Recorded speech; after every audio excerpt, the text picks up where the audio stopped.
Alright, here I am back, YouTube. This time here for a review of the Spider-Man movie series, ravaged Spider-Man.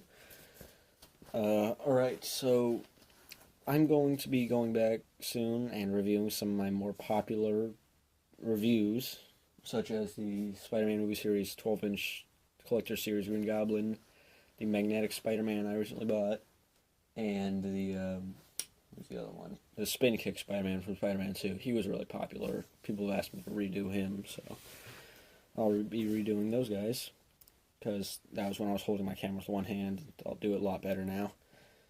Okay, now onto the figure with the box. It says, clearly, 30 points of articulation. Nice picture of the Spider-Man with the base in a cool pose. Toy Biz logo.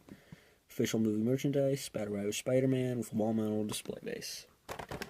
The box. I really like the design they use for the box, like Spider-Man's mask in the lenses. You see Green Goblin. Cool way of incorporating both of the main characters. Really cool Spider-Man logo here. It props out to help stand up the box. Here on the back, it says Spider-Man. Picture of Spider-Man and Green Goblin. It says motion picture. Quick bio about the two figures. About Spider-Man. My bad. I was thinking about this too. Alright, and then it says like instructions on how to use the base and display Spider-Man. The other figures from this series 1. Alright. I'm not going over all the stuff on the bottom. And now, we are going to open this guy up and give him a quick review. Alright, see you then. Alright, now I've got to say, if this is not my favorite, this is definitely one of my favorite Spider-Man figures. The Spider-Man himself, not just the characters, you know. Alright, now, as you see, I've got him on the base. Hard to stick him on there with, the peg holes being tight, large pegs. But, once you get him on there, he stays really well. It's a 260 view of him on the base. And now, we'll take him off and have a look at the base. Alright, so it's supposed to be standing, for the most part, like this. Like, this is how you're going to be hanging it on the wall, as you can tell from the hole in the back here. But, it's weird because the sewer grate up here, and it's a wall, so I don't know. But it stands up quite nicely by itself right here. So it'll be cool if you can find a pose for him like that. This up here is rubber, 2x4. Everything else is rather solid plastic. But yeah, the base is really, really cool, really detailed. They got cloths and like hole bits on the brick. Like, you can really look into the finer details of it.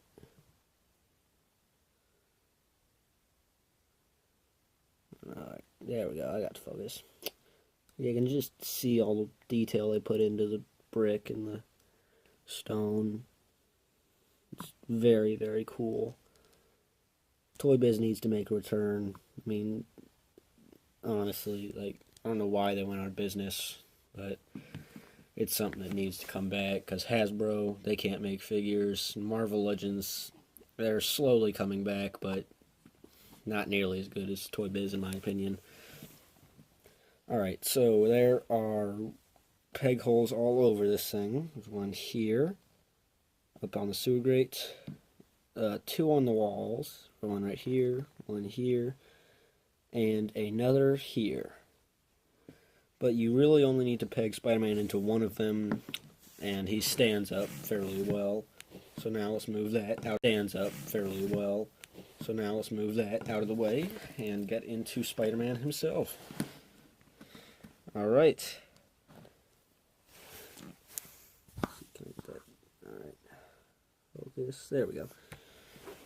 My camera's not staying in certain positions, so it'll be a little weird at times. So here is Spider-Man himself. I'm going to go over articulation first, get that out of the way. this guy and this guy is, I think, the same articulation as the superposable. It's the exact same with the Battle Ravaged Green Goblin. It's the same body mold, but I'll get more into that with the review of him. Now, for articulation with this guy, he looks up a decent amount. Like, his head actually moves up, which is weird because it's like the only one, at least with Green Goblin, doesn't do that. A little bit of pivot up on the head, rotates 360 degrees. It's one of these neck joints where, like, if you hold it, I think it'll rotate just really hard, but it rotates down at the base as well. He's got one of these ab crunch joints, moves a little to the side. I think it can rotate, but I don't want to break the figure.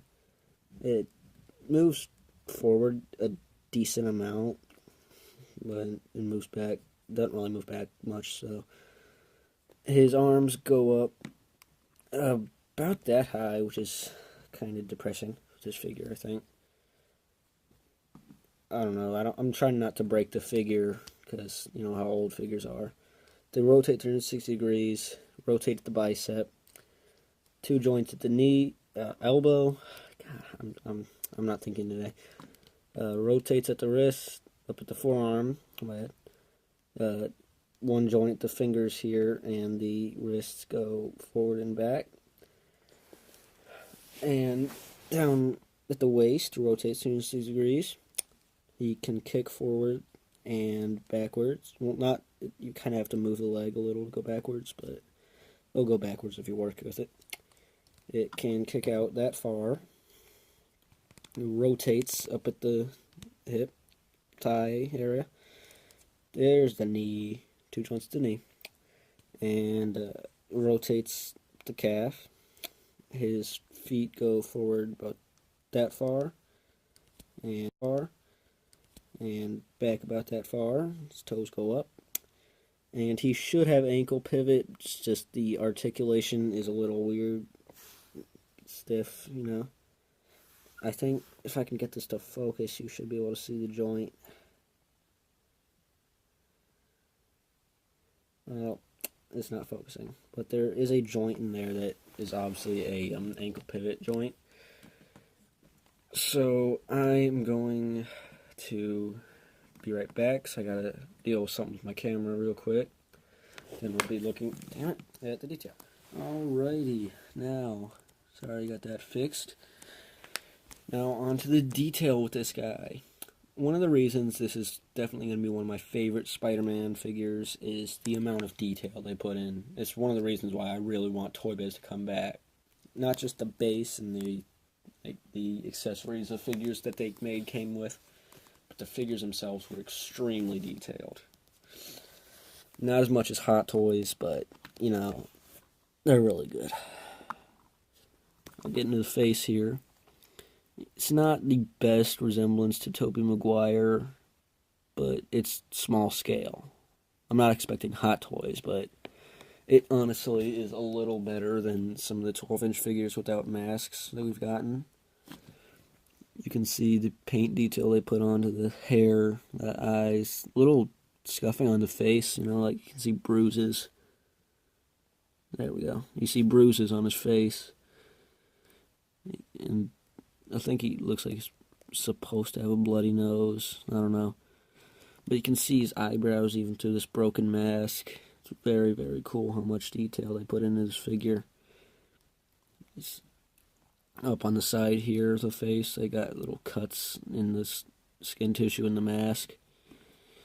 And then up here on the torso and stomach area, they got some dirt up on the figure, as well as more cuts in the costume.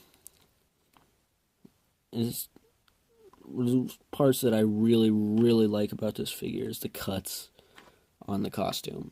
It's just looks amazing. See on the legs as well, on the back and arms. Just looks so realistic and awesome. It's amazing what they did for the figure. There's like dirt spots all over the place for this figure. I really like the spider symbol on the back.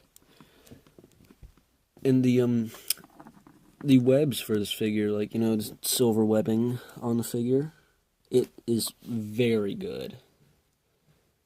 It is clearly popped out, like it should be, and just how much the paint looks like the web would be on Spider-Man. It's just really, really good for the figure of the scale. And what they did with the cutting up the costume, it was just great. One of my favorites, honestly. Alright, now, the gripes about this figure. One, in the package, I don't know if it's all figures, but it was for mine. His arm got kind of bent. I don't know if I'm going to, try and fix it or not. I think if I just bend the arm here, it mostly fixes itself, so... yeah, that kind of sucked for me. And then on the hands here, he's got web shooters. At least I think that's what they're supposed to be. They might be part of the costume, something I never noticed. But they're there. But yeah, you can see detail, and there's even got cuts on the hand. It's amazing. Let's see. Alright. And now, I think that's really all the gripes I have for this figure. It's an amazing figure, honestly. It's definitely a whole lot better than this guy. The Walmart exclusive Amazing Spider-Man figure. Definitely a horrible figure. And to prove my point about Hasbro not being able to make Spider-Man figures, the Battle Ravaged Spider-Man from Spider-Man 3.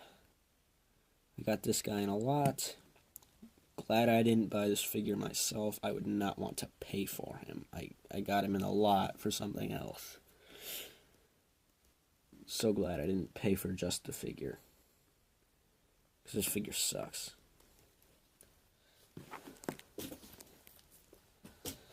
Alright, now size comparison time. Here he is next to the Amazing Marvel Legends Infinite Series Amazing Spider-Man 2 figure. Here he is next to the Battle Ravaged Spider-Man Green Goblin from the movie. And here he is next to the Marvel Legends Deadpool, who I am very much looking forward to reviewing. I've gotten so lucky with figures recently, and these are some of the two best that I've gotten, aside from the Green Goblin. Alright, so this is the end of the review. Hope you guys liked it. I know I did. I really like this figure. It's an amazing 10 out of 10 figure. But, as some of you may have not heard, which is kind of sad, honestly, no offense, Spider-Man is back. What that means is we are now going to be seeing this. Spider-Man and the Avengers. It's about freaking time. Now, until next time, see ya.